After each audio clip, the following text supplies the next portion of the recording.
Мужество. Не в том, чтобы найти силы и идти вперед, а в том, чтобы идти вперед, когда у тебя нет сил. Наполеон Бонапарт. Записки Императорского Новороссийского университета.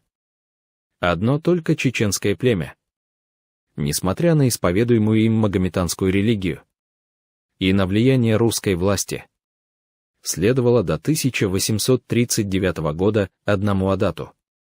С того же времени ичкиринцы, кочелыковцы, мичиковцы, собственно так называемые чеченцы, шатоевцы, чубутовцы, чеберлоевцы и другие соседние с ними мелкие общества, признав над собой власть Шамиля, вместе с введением гражданского устройства, по необходимости приняли и шариат.